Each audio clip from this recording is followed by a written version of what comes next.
Madzulo abwino konse kumene inuyo muli. Tipasaneko pano update ya ku dziko lija la Iran komanso Israel komanso America.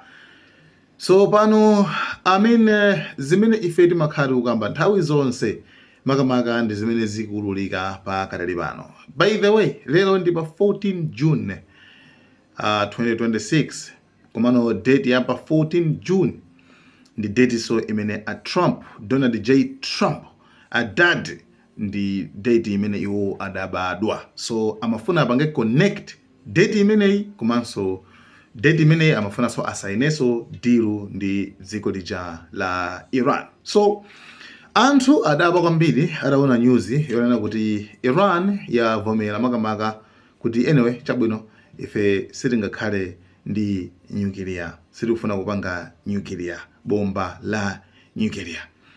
Ndikudaba kuti anthu akudaba kuti chifukwa chani kuti Iran yavomera kuti singakhale ndi bomba la nuclear. Actually Iran zimene yakhala ikukamba nthawi zonse kuyambira kale.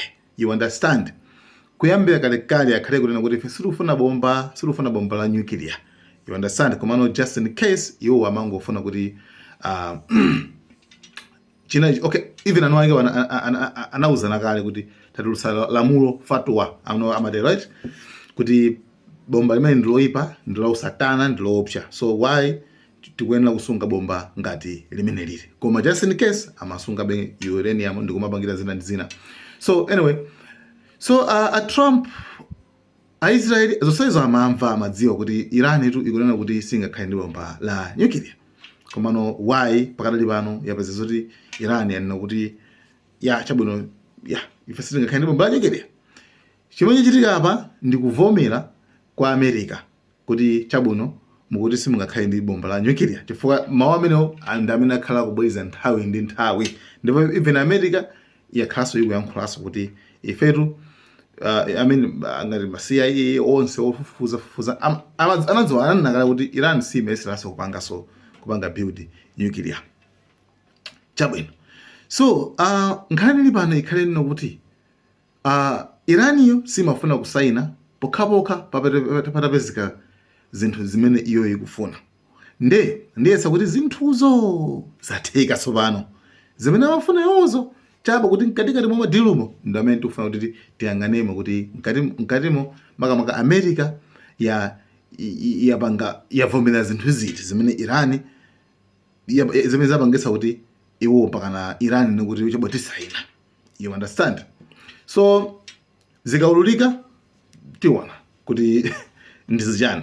Komano Iran yavomera kuti it's fine ife ndithu nuclear tisaina kuti sitingakhale nayo.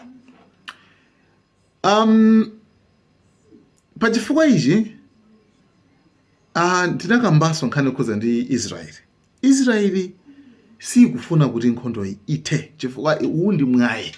President wina aliyense amene angabwere amene angalowe mu America, Netanyahu akapita amauza kuti pulisa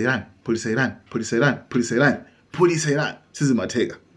Komano ichi poti ndichipwadza sichimaganiza bwinobwino anachikankhira mu nkhondo imeneyi ndi chinalowa ndi panopa sakuchipatsa khomoso kuti chitulukire.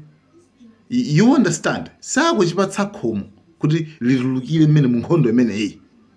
So here's what has just happened today. Lero okay, ku Iran tiyambe ndi ku Iran kaya. Ku Iran anavomera kuti okay fine tisaina komano diyani kaya tipangabe nthawi chani zonse tipanga tikonza ndife. Koma kusaina kumene angasaina ku asaina through electronic, like you know, not kuti akumana asaina through electronic nguzowasoka leso eniyonso nde akasaina basi ndikuti zapopo. Okay, koma zapeza kuti ku Iran kuja anthu agawikana gulu lina. Okay, tikuti kungoti anthu aku Iran sisanaona zimene zili mutiro angoona kuti Iran ikusaina deal nde ayamba kumacha ku Iran kuja kuti inu achina Abbas Araghchi, foreign minister wa Iran, komanso inu Ghaliba speaker wa nyumba ya malamulo ku Iran, inuyo mulibe chilungamo kwambiri. Why mwavomera zimenezo? You understand? Awawa mairani awawa ndamene ine madziwa. Timvani pamene awawa ndamene madziwa ine amene wawa amene akuti chifanya ni masakina deal tine nazone amene wawa ndamene madziwa ine mairanians. Osati aja amati bwana ni Americans bwana amaja si mairanians amene aja amene aja oseye ndisiya iye awa nthakukirana akuona kuti no tisasaine zimenezozo chabwino. So pakati pano sana saine koma zili mkatikati pa nthawi imene a Trump zadziwika zoti a Trump Iran yamvana kuti asaine paja Iran inayika Lebanon kuti Lebanon ikhalenso mkatikati mwa deal imene Iran inatero. Sizingatheke kuyisiya Lebanon yokha chifukwa kuti ma Israel apanga chipongwe chachikulu kwambiri. So ma Israeli lero akaphulisa kuja ku Lebanon kuja kuphulisa mwe kuti papa ku South ku Beirut capital city has asked Israel and Hezbollah to stop attacking each other. A few moments ago, he posted on social media saying this morning's attack on Beirut should not have happened, particularly on a special day when we're so close to a peace deal with Iran. We're close to a deal that will bring peace to the region, including to Lebanon, and all sides should stand down. There should be no more attacks by Israel, he says, anywhere in Lebanon, but there should also be no more attacks by any other party, including Hezbollah, against Israel. This could be the beginning of a long and beautiful peace. Let's not blow it. We begin with Heidi Jo Castro. Why apanga zimenezi pa birthday ya dad, pa birthday ya Trump, pa tsiku limene zikuoneka zoti atha kusaina deal apanga dala zimene ife takhati kunena kuti maisraeli samafuna kuti mtendere uzichitika yayi. A Trump pakadandaula alemba kuti siyane kumenyana chonde, siyane. Tsiku lalo ndi tsiku lalikulu kwambiri, tsiku limene tikukonzeka kuti tikhale ndi mtendere osatha ku Middle East. Inu mukaphulisa dziko mukaphulisa ku Beirut chimene chilungamo. Siyane fa Hezbollah nayo inabwezeraso. You understand? Izi ndizimene takhala ife kunena nthawi zonse kuyambira day one kuti Israeli zonse izi imapangira dala, and iyi ndi chance, uwu ndi mwayi wawo. Sakufunanso Trump atuluke mmene mumu. So a Trump kanala nzeru atakungosaina deal ndi Iran ndikumvana nkwaozora kulo thanandiza linoka, because tonse tikudziwa kale kuti Israel singapanga survive. Atha kuinyenya ngakhale na mate akulu popanda America Israel ati itha kunyenyedwa. You understand what I mean?